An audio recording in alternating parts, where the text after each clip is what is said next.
Assalamualaikum warahmatullahi wabarakatuh. Nama saya Fitri Eka Siregar. Saya dari Prodi Akuntansi NPM 1810007.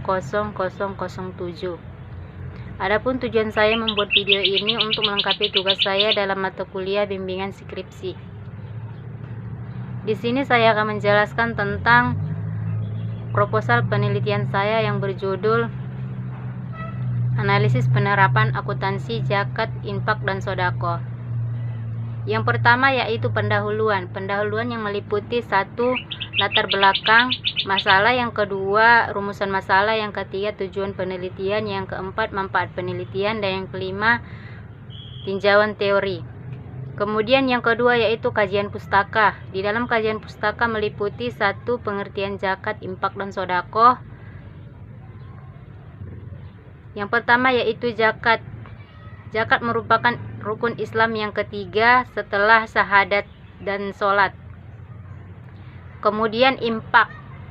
Infak menurut bahasa infak adalah membelanjakan, sedangkan menurut terminologi artinya mengeluarkan harta karena taat dan patuh kepada Allah Subhanahu wa Ta'ala, dan menurut kebiasaannya yaitu untuk memenuhi kebutuhan. Kemudian yang ketiga yaitu sedekah. Dalam syariat Islam memiliki arti yang sama dengan infak, akan tetapi pengertian materialnya dalam hal cakup berbeda. Jika infak lebih mengarah kepada pengertian material, sedangkan sedekah memiliki cakupan yang lebih luas menyangkut hal-hal bersifat material dan material. Kemudian yang kedua yaitu organisasi pengelola zakat, infak, dan sodaqoh.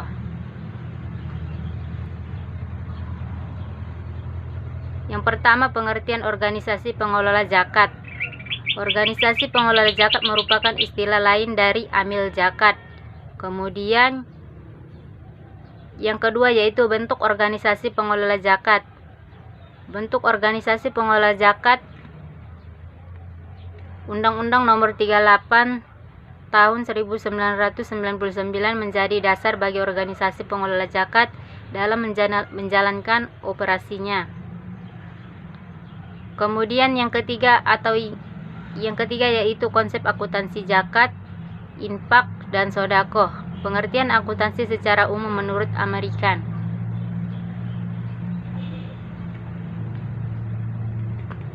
Kemudian yaitu yang keempat, laporan keuangan zakat, infak, dan sodaqoh berdasarkan PSAK nomor 09. Satu, karakteristiknya yang pertama yaitu zakat merupakan kewajiban syariat Islam yang harus diserahkan oleh muzaki kepada mustahik. Yang kedua yaitu infak atau sodaqoh merupakan donasi sukarela, baik ditentukan maupun tidak ditentukan peruntukannya oleh pemberi infak atau sodaqoh. Yang ketiga yaitu zakat dan infak atau sedekah yang diterima oleh amil harus dikelola sesuai dengan prinsip syariat dan tata kelola yang baik. Kemudian yang kedua yaitu pengakuan dan pengukuran. Pengakuan dan pengukuran, yang pertama penerimaan zakat. Penerimaan zakat diakui pada saat kas atau aset non-kas diterima. Yang kedua penyaluran zakat. Penyaluran zakat yang disalurkan kepada mustahik termasuk amil diakui sebagai pengukuran dana zakat sebesar jumlah yang diserahkan jika bentuk kas, dan jumlah tercatat jika dalam bentuk aset non-kas. Yang kedua yaitu infak atau sodaqoh. Penerima infak atau sodaqoh yang diterima diakui sebagai penambah dan infak atau sedekah terkait atau tidak terkait sesuai dengan tujuan pemberian infak sedekah sebesar jumlah yang diterima jika dalam bentuk kas dan nilai wajar dalam bentuk non-kas. Kemudian yang kedua yaitu penyaluran infak atau sedekah. Kemudian di dalam proposal penelitian saya buat yang ketiga yaitu metode penelitiannya, yang meliputi pertama jenis penelitian, yang kedua fokus penelitiannya, yang ketiga lokasi penelitiannya, yang keempat jenis dan sumber datanya, yang kelima teknik pengumpulan data, yang keenam informasi kunci, yang keenam keabsahan data, yang ketujuh keabsahan data, yang kedelapan teknik analisis data.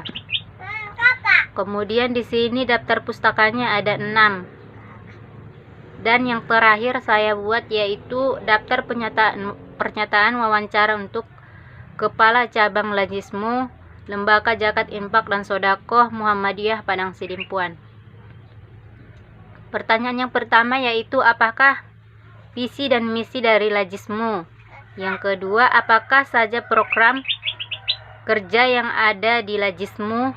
Yang ketiga, jenis dana apa sajakah yang dikelola Lajismu? Yang keempat, bagaimana mekanisme pengumpulan data dan data zakat, infak dan sodako pada Lajismu? Yang keenam, siapa saja yang bertugas menyalurkan dan zakat, infak dan sodako pada Lajismu?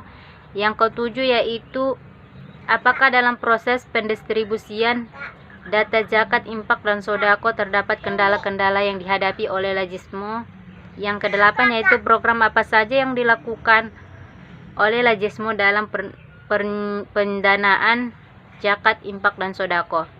Yang kesembilan yaitu bagaimana bentuk transformasi ke masyarakat atas pertanggungjawaban yang dilakukan oleh atau yang dikelola oleh Lajismu. Sampai di sini yang bisa saya sampaikan dalam isi proposal saya. Saya akhiri dengan salam. Assalamualaikum warahmatullahi wabarakatuh.